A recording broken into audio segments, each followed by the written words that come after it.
na terceira epístola de João. Terceira epístola de João.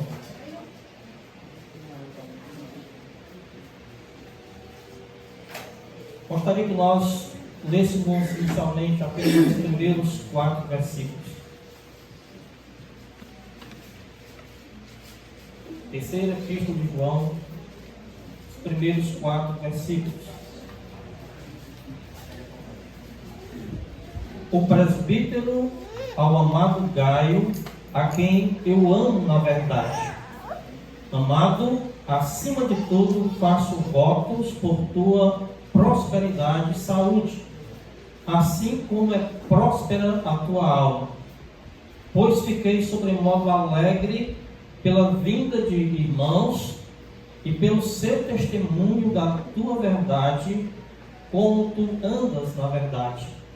Não tenho maior alegria do que esta, a de ouvir que meus filhos andam na verdade. Vamos orar. Nosso bom Deus, nosso amado Pai, muito obrigado, Senhor, por essa manhã. Muito obrigado pelos cânticos que foram entoados a Ti. Muito obrigado pelas contribuições que foram dadas pelos nossos irmãos. Muito obrigado pelas exortações que já temos recebido. Ó Deus, agora nos ajude a fixarmos os nossos pensamentos na Tua palavra. E usa a mim, tão frágil, tão pecador, tão incapaz. Ajuda-me a de alguma forma contribuir para o bem, para o crescimento da sua igreja. Eu rogo as suas bênçãos, Senhor, no precioso nome de nosso Salvador, Jesus Cristo. Irmãos, é fato de que na igreja visível existem verdadeiros homens de Deus, homens que têm cooperado para o avanço do seu reino, para a glória do seu nome.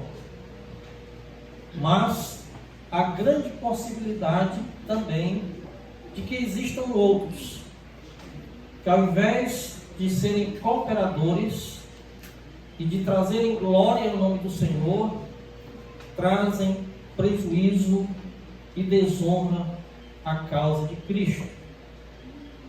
Hoje pela manhã, eu gostaria de apresentar aos irmãos qual deve ser a postura de um verdadeiro homem de Deus.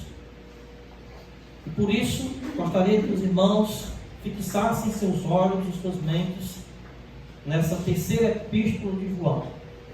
Esta é, sem dúvida, a carta mais pessoal do apóstolo João. Ela foi escrita entre o ano 90 e 95 depois de Cristo. E 3 homens são mencionados nessa carta.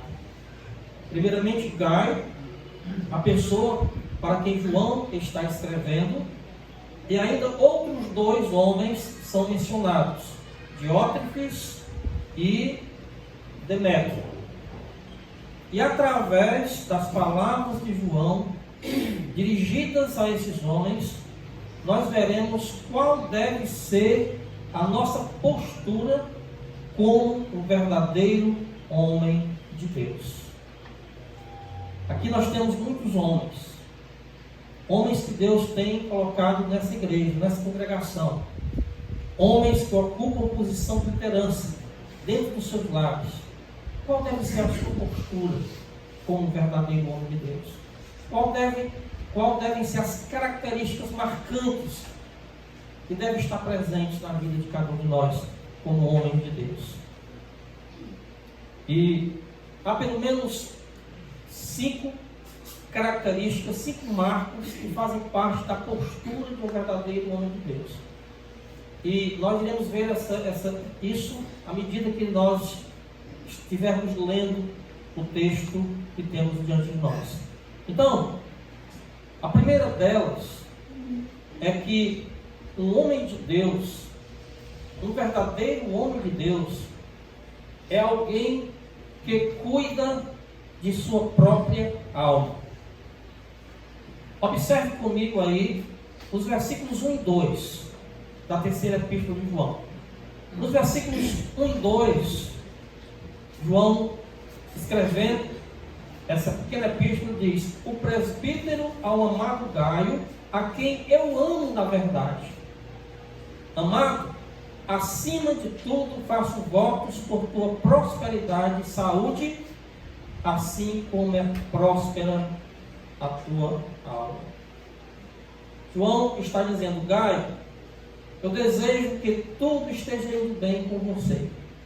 Eu desejo que você esteja desfrutando de saúde, assim como eu sei que é próspera a tua alma. Gaio podia até não ser um homem rico, podia até não desfrutar de uma saúde plena, mas Gaio era um homem espiritualmente forte. Era um homem de alma robusta. Meus irmãos, muitas vezes as Escrituras nos advertem a priorizarmos o nosso homem interior.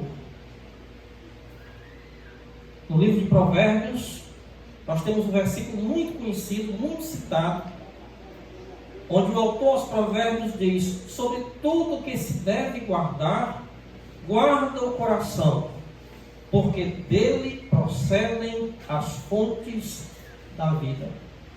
Provérbios 4 e 23. Guardar o coração é algo que devemos considerar como prioridade em nossas vidas. Guardar o coração, meus irmãos, é uma atividade secreta da alma. É algo que fazemos longe dos olhares humanos, mas é algo que precisamos fazer diante de Deus. Precisamos cuidar das nossas almas. Não podemos ser negligentes em realizar esse trabalho, em realizar esse dever.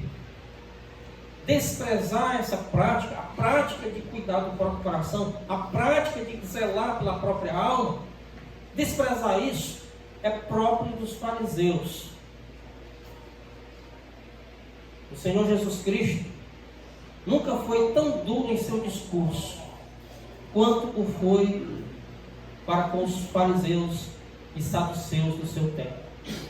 Ele disse: ai de vós, escribas e fariseus hipócritas, porque limpais o exterior do copo e do prato, mas estes por dentro estão cheios de rapina e intemperança.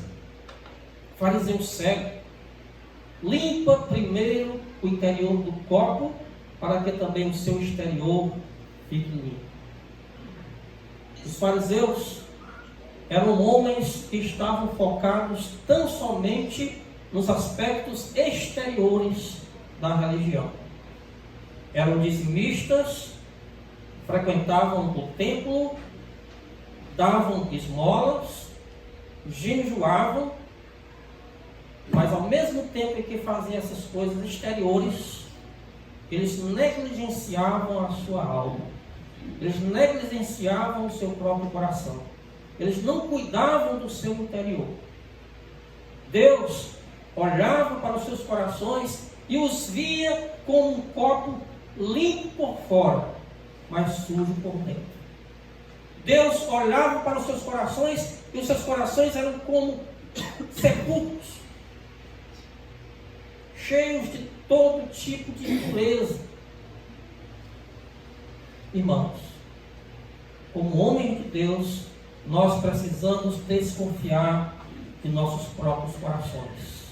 Precisamos vigiá-lo.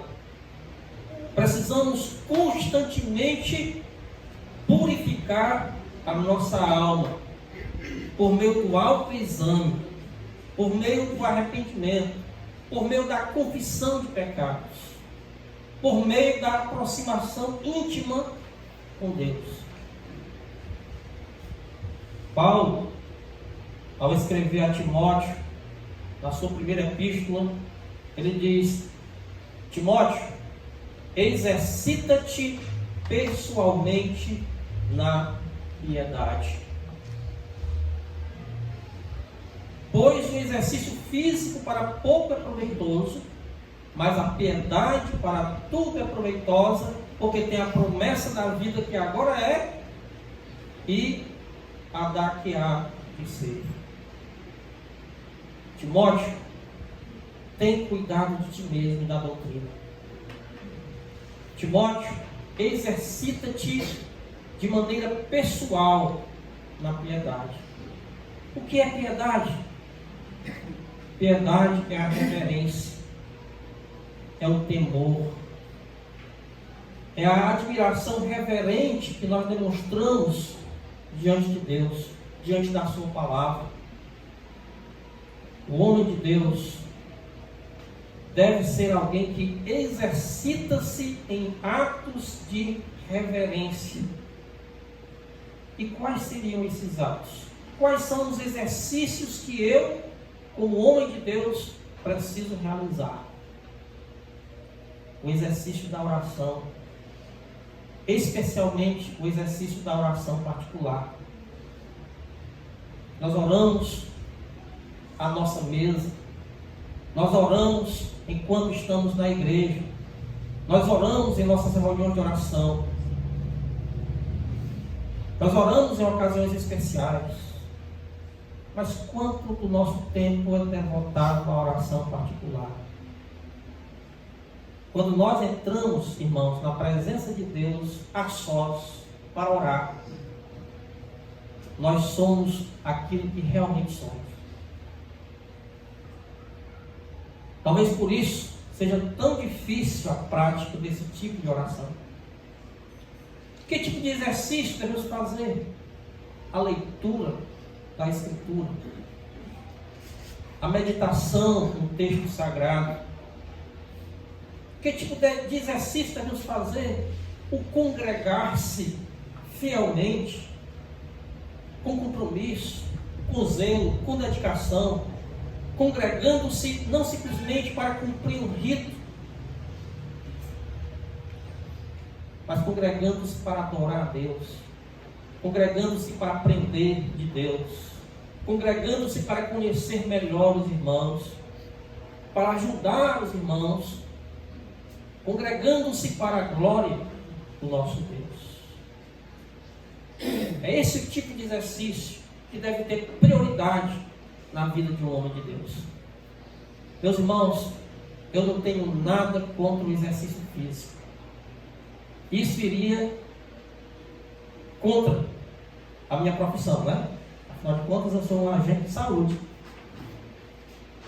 E nós, como agente de saúde, encorajamos as pessoas a fazerem exercício físico, a caminharem, a andarem, a se movimentarem.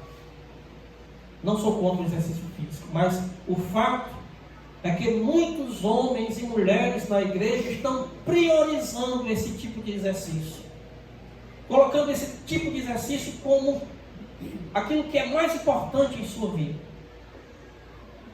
Investem tempo e dinheiro em academias para manter o corpo em forma, enquanto suas almas definham, enquanto suas almas estão emagrecidas, fracas, por falta de exercício espiritual.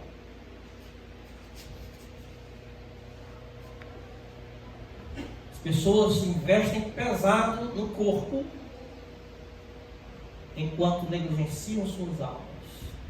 E o fazem muitas vezes por motivos egoístas, não porque estão procurando uma saúde, não porque estão procurando uma vida mais saudável. Muitas vezes é só uma questão de estética, é só uma questão de mostrar um corpo sarado, definido, sensual.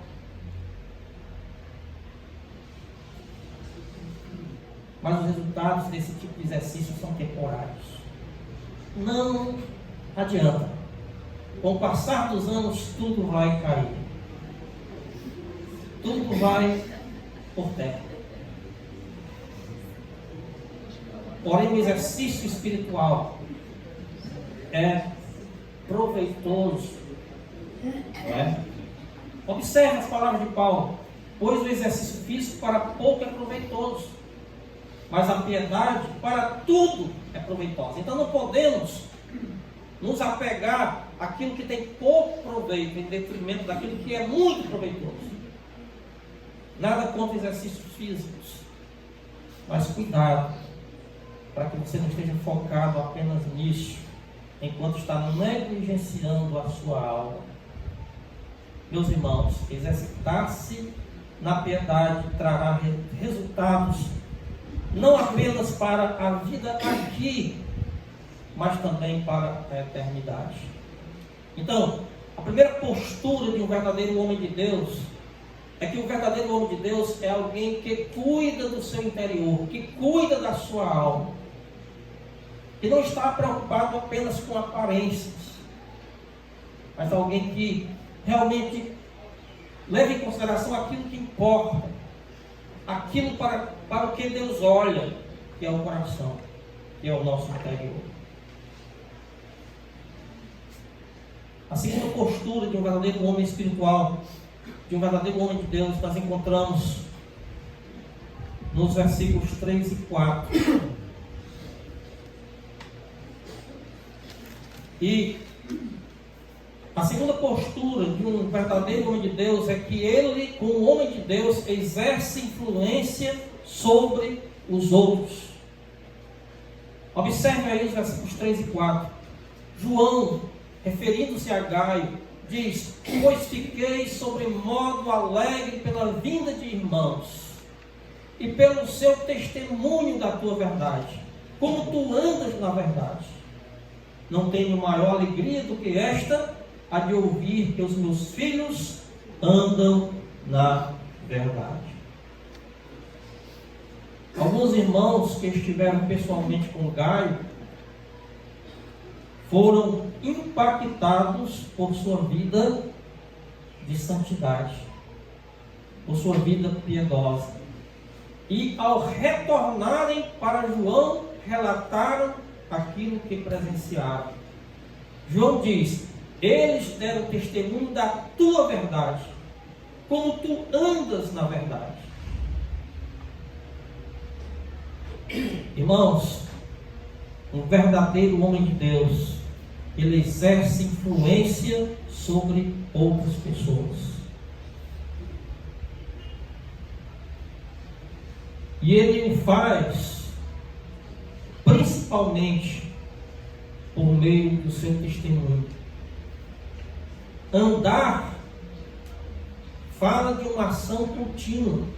Andar fala do comportamento diário de uma pessoa. Aqueles irmãos, quando foram ter com Gaio, observaram o seu comportamento, as suas palavras, as suas ações, as suas atitudes, a sua receptividade, a sua generosidade, o seu cuidado, o seu amor. Eles perceberam isso e foram impactados. Gaio não somente conhecia a verdade, mas também era um homem que andava na verdade. Não havia conflito algum entre a fé que ele professava e o seu comportamento e a sua conduta. Esse era um homem que vivia corretamente a vida cristã. E isso impactou positivamente os seus irmãos na fé. Aqui nós temos muitos homens. Que tipo de influência você tem tido sobre as pessoas ao seu redor? Que tipo de influência você tem tido dentro do seu lar? Sobre a sua esposa, sobre os seus filhos? Que tipo de influência você tem demonstrado dentro do seu trabalho, na igreja? Meus irmãos, o que Cristo requer de nós como homens de Deus? O que Cristo requer de nós como homens de Deus é uma vida marcada pela santidade. Santidade em sua vida pessoal, santidade em seus negócios, santidade em seus relacionamentos. A vida cristã não se resume apenas aos cultos de domingo. A vida cristã é algo que perdura a semana inteira, meses e anos, uma vida inteira. Então nós precisamos andar em santidade. Precisamos ser santos em tudo que fizermos. Se você compra, pague aquilo que você compra. Se você vende alguma coisa, seja honesto com relação ao produto que você vende. Se você faz alguma afirmação, muito cuidado para que essa afirmação seja verdadeira. Porque o seu comportamento, o nosso comportamento, irá de alguma forma trazer influência sobre aqueles que estão ao nosso redor. Pode ser uma influência positiva ou negativa, mas o fato é que trará.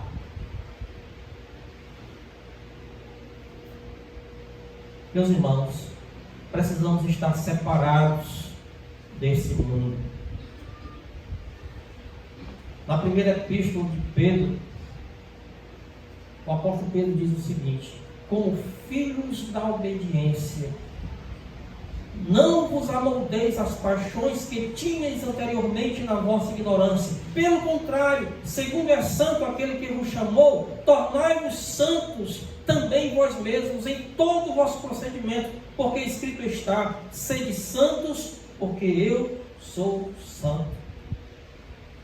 Que tipo de influência seu testemunho tem causado nas pessoas? Meus irmãos, nós vivemos em uma sociedade cada vez mais pervertida. Uma sociedade que corrompe por meio de uma cultura ímpia. E querem avançar estabelecendo uma cultura ainda mais ímpia. Eu digo isso, irmãos, porque já faz mais de um ano que eu estou trabalhando com agente comunitário de saúde. E eu tenho ouvido certas palestras com os meus colegas de trabalho. E posso dizer para os irmãos, eu suporto essas palestras. Apenas suporto. Porque o que percebemos é que existe na sociedade o desejo de implantar uma nova cultura. Mas uma cultura ainda mais ímpia, ainda mais anti-Deus. Então nós, como homens de Deus, precisamos considerar a nossa responsabilidade. Seja no âmbito familiar, seja no âmbito eclesiástico, seja no âmbito governamental. Nós, como homens de Deus, temos que assumir as nossas responsabilidades. Temos que influenciar positivamente aqueles que estão ao nosso redor. E a melhor forma de fazer isso é através do testemunho. Palavras desacompanhadas de um bom testemunho são inúteis e trazem muito mais prejuízo do que benefício. Então nós precisamos ser mais zelosos na nossa conduta, no nosso comportamento, porque as pessoas estão olhando para nós. Os vizinhos, os colegas de trabalho, os irmãos da igreja estão olhando para nós.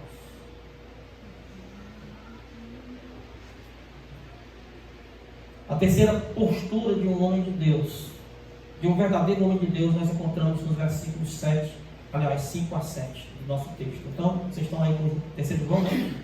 Observe aí os versículos 5 a 7. João diz: amado, falando ainda para Gaio, amado, procedes fielmente naquilo que praticas para com os irmãos, e isso fazes mesmo quando são estrangeiros, os quais perante a igreja deram testemunho do teu amor.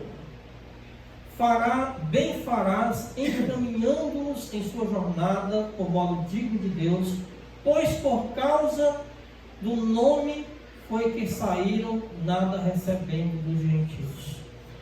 A terceira postura de um verdadeiro homem de Deus, irmãos, é que ele coopera no serviço de Deus.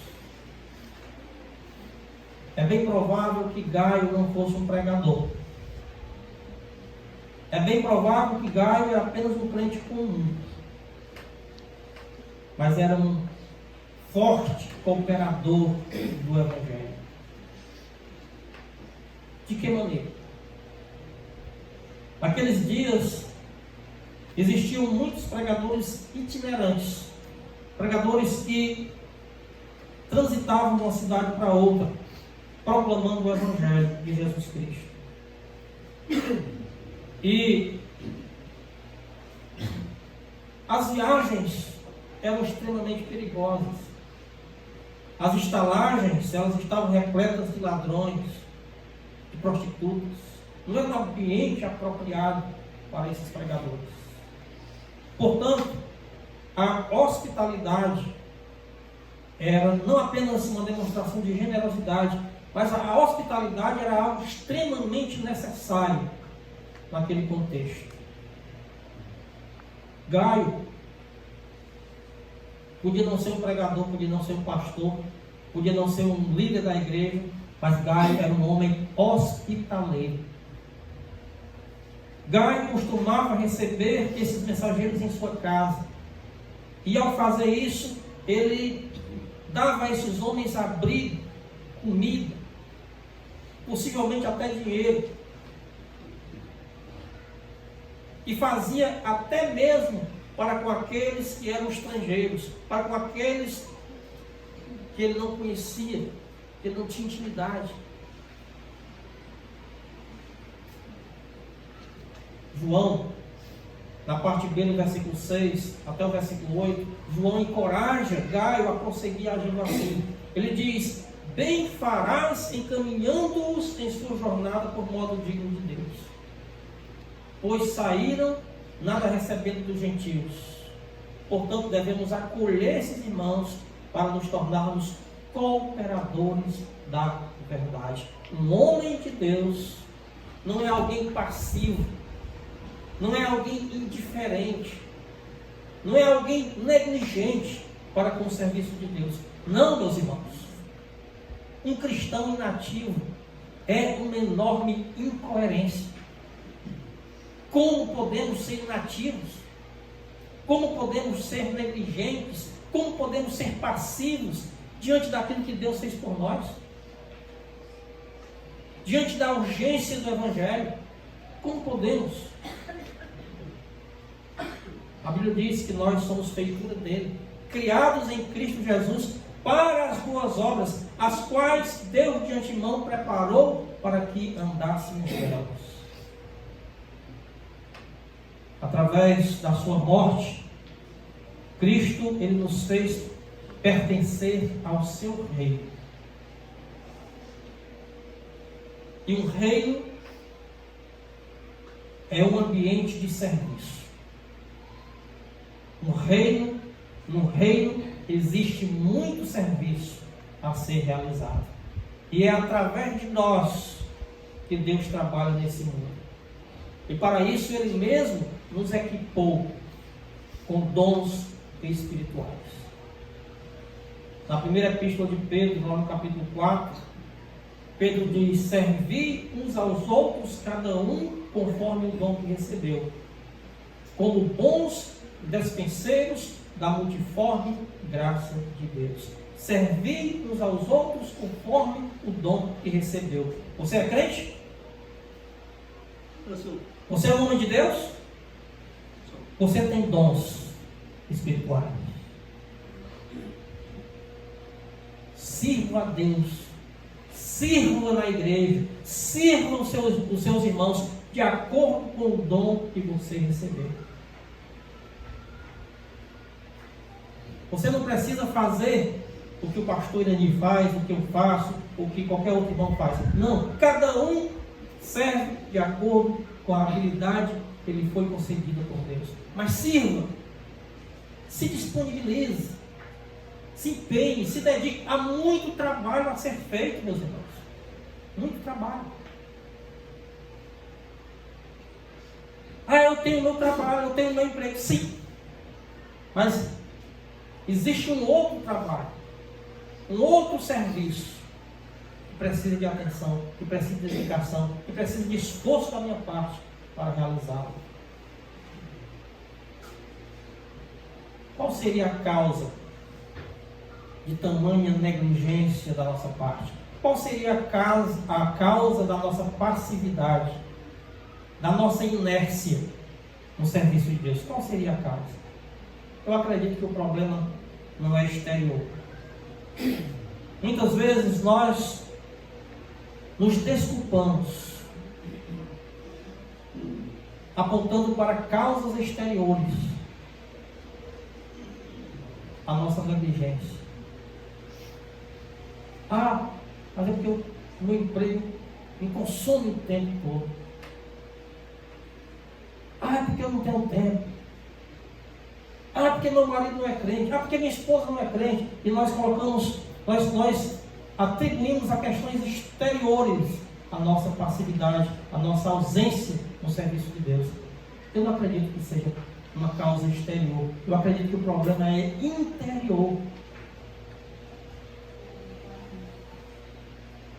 Irmãos, eu gostaria que vocês ouvissem. Não precisa você abrir a Bíblia não, tá bom? Por causa do tempo. Ouçam. O apóstolo Pedro, ele escreve em uma das suas epístolas, e ele diz, e ele nos dá uma resposta a respeito do porquê de tanta negligência, de tanta frieza, de tanta ausência, de tanta falta de compromisso no serviço de Deus. Irmãos, o culto é um serviço a Deus, ou não é? Por que muitos dos homens da nossa igreja são tão ausentes dos cultos? Por que muitos dos irmãos são tão ausentes da igreja? Não participam, não se comprometem, não há um compromisso, não há um esforço. Se der, eu vou. Se der tempo, eu estou lá. Se der para mim ir, quem sabe? Falta o compromisso, o zelo, o cuidado. A sua presença aqui é importante. A sua presença já encoraja outro, já anima outro. Você já se torna um modelo para outro. Irmãos, o apóstolo Pedro, ele diz assim: por isso mesmo vós, reunindo toda a vossa diligência, associai com a fé a virtude, com a virtude o conhecimento, com o conhecimento o domínio próprio, com o domínio próprio a perseverança, com a perseverança a piedade, com a piedade a fraternidade, com a fraternidade o amor. Aqui, o apóstolo Pedro, ele apresenta várias virtudes. Ele une essas virtudes umas às outras, mas essas virtudes, elas são interiores. São atitudes que procedem do interior de cada um de nós, do coração de cada um de nós. Ele fala de diligência, de fé, de virtude, de conhecimento, de domínio próprio, de perseverança, de piedade, de fraternidade, de amor. Ele diz: coloquem essas coisas em prática. Priorizem essas virtudes interiores, essas virtudes do coração. Se fizermos isso, sabe o que acontece?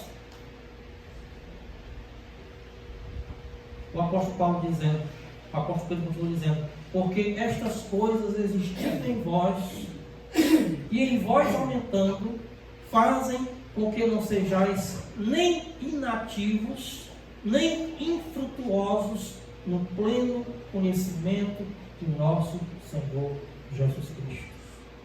Quando essas virtudes elas estão presentes nas nossas vidas, automaticamente elas nos impulsionam a servir, a trabalhar, a produzir, a frutificar para a honra e glória do nosso Deus.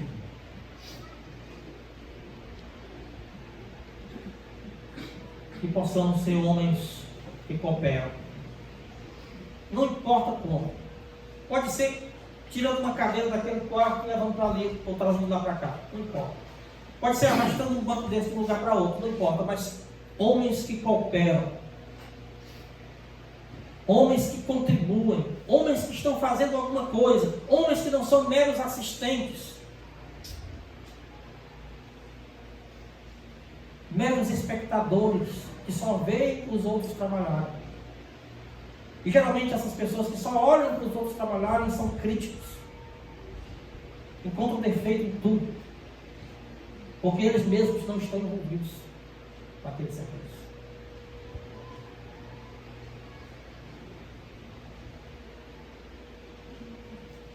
A quarta postura de um homem de Deus nós encontramos nos versículos 9 e 10. Versículos 9 e 10 da nossa pequena epístola de João. Olha aí comigo, versículos 9 e 10.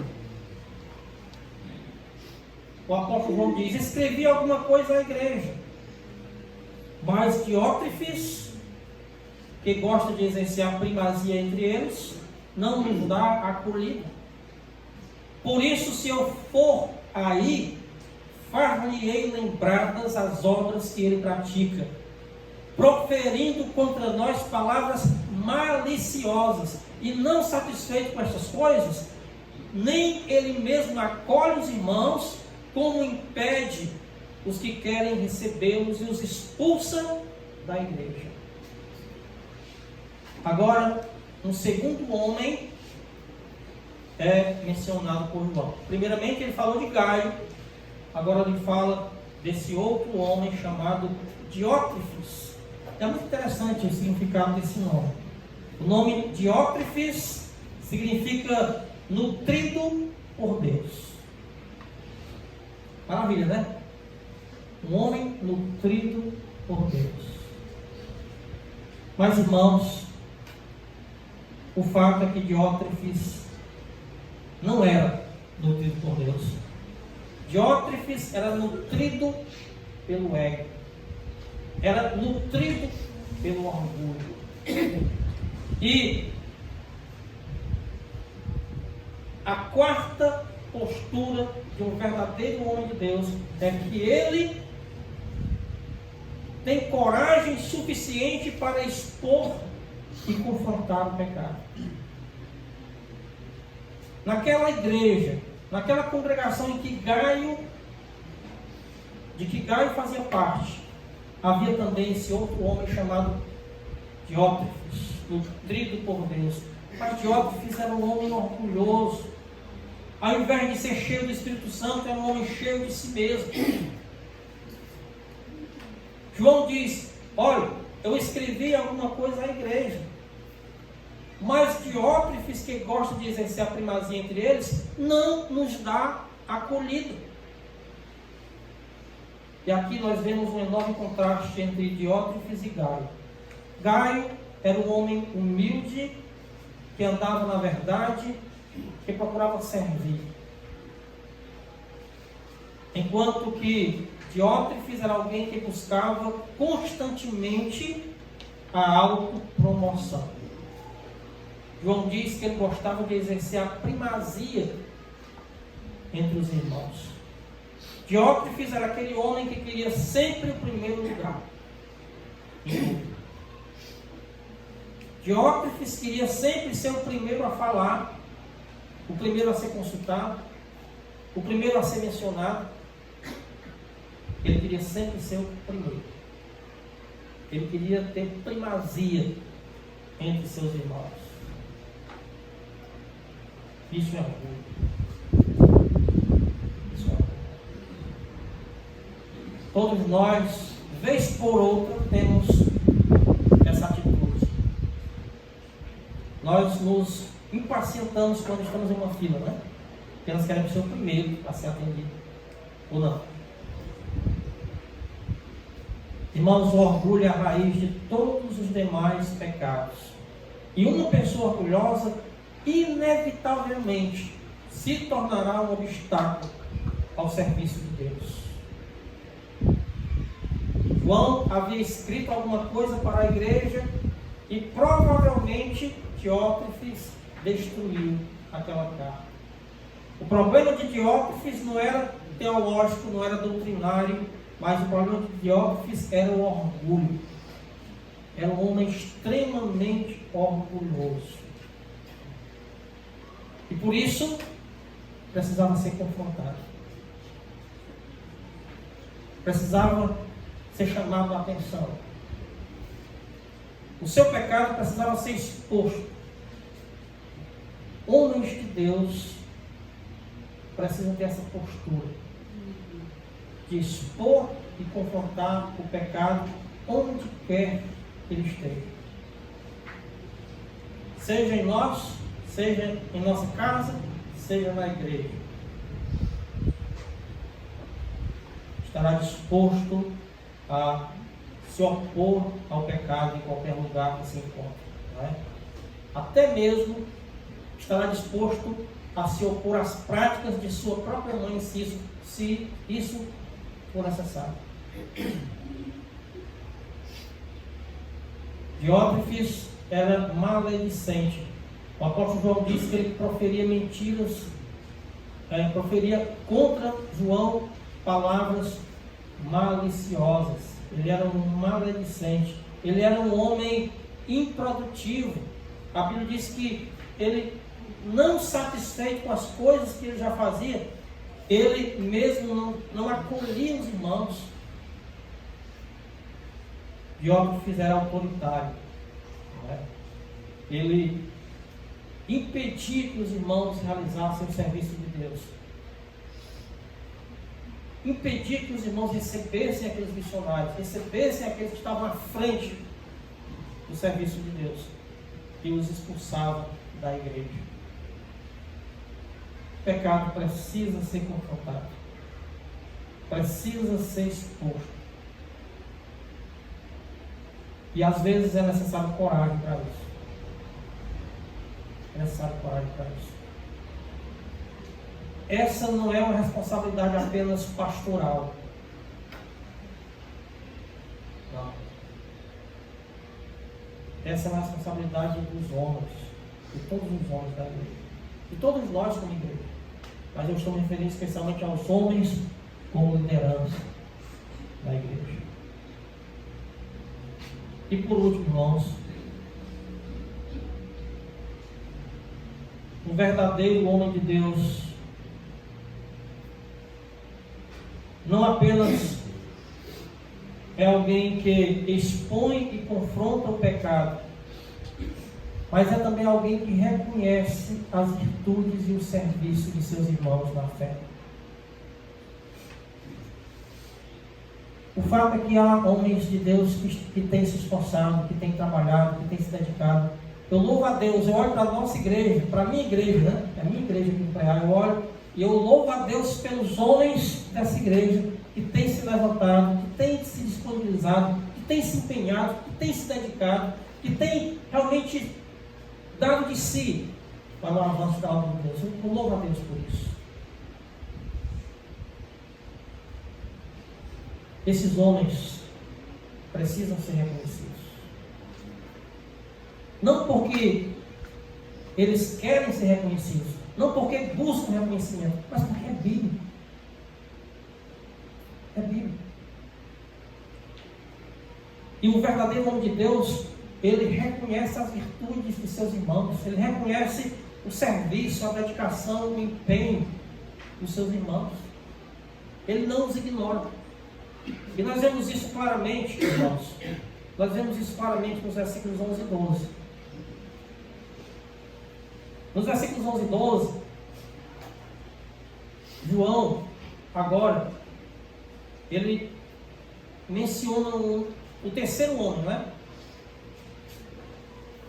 Ele se volta agora para Gaio, depois de citar Diótrefes, ele agora se volta para Gaio e diz: amado, não imites o que é mal, senão o que é bom. Aquele que pratica o bem procede de Deus, aquele que pratica o mal jamais viu a Deus, e provavelmente João está se referindo a Diótrefes. É muito provável que Diótrefes nem crente fosse.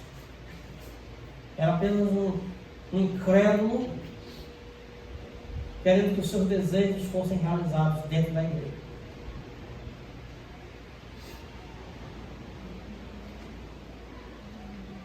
Pois bem, amado, não imite o que é mal, senão o que é bom.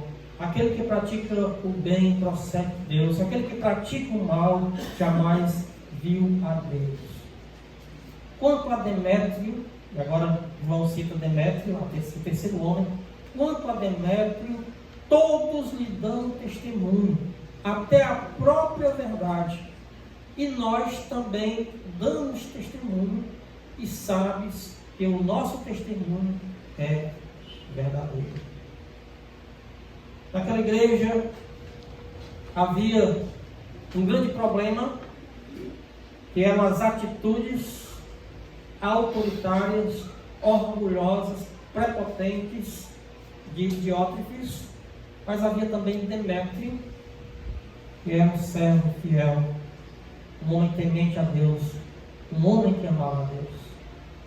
Pode ser que na igreja você esteja muito focado nos erros dos outros, no mau testemunho que um e outro tem dado, mas eu quero lhe encorajar a focar principalmente naqueles que têm amado a Deus, que têm servido a Deus, que têm perseverado na fé, que têm sido um exemplo, um modelo.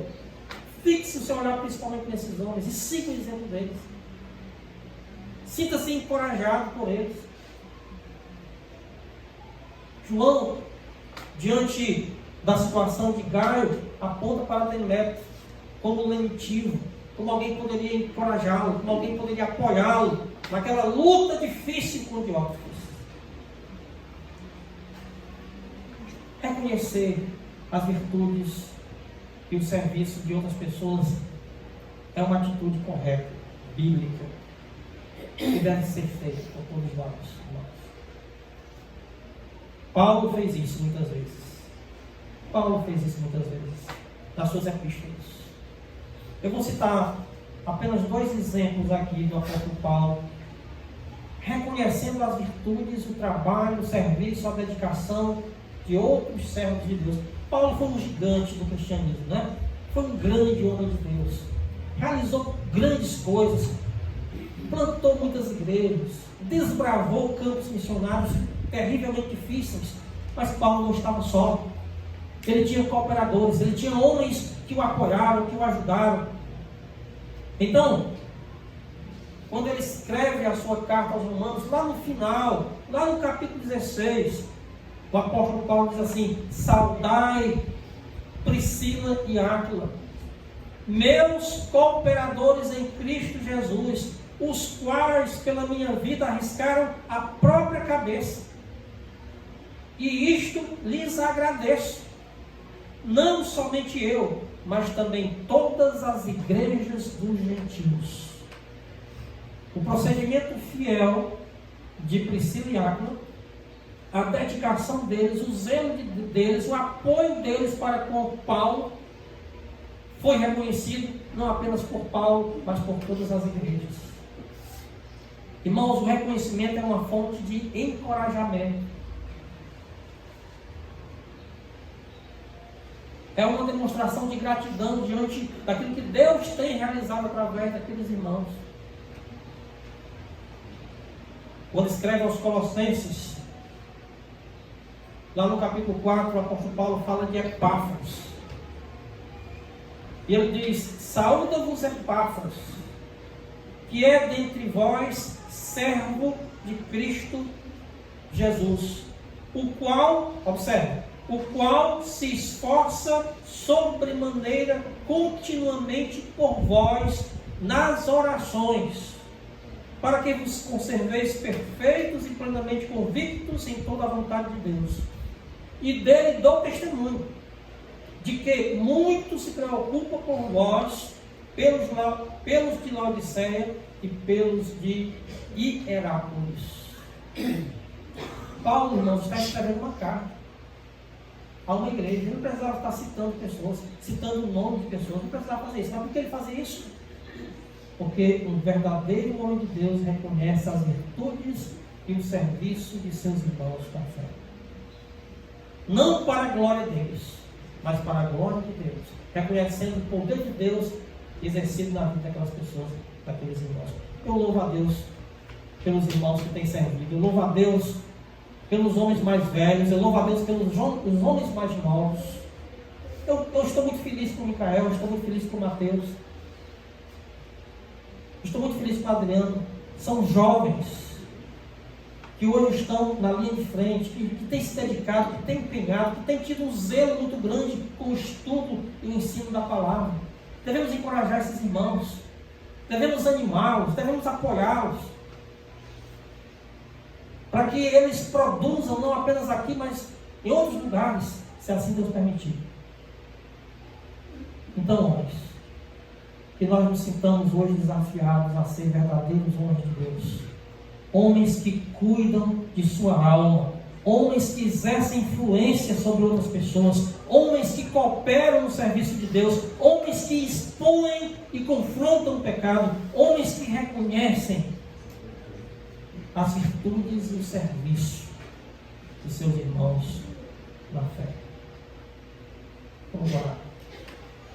Ó Pai, obrigado pela sua palavra, obrigado por sua graça. Nos ajude, Senhor, a nos portarmos como verdadeiros homens de Deus, a andarmos contigo diariamente, a sermos homens produtivos para a tua glória. Assim oramos, Senhor, gratos no precioso nome de Cristo. Amém.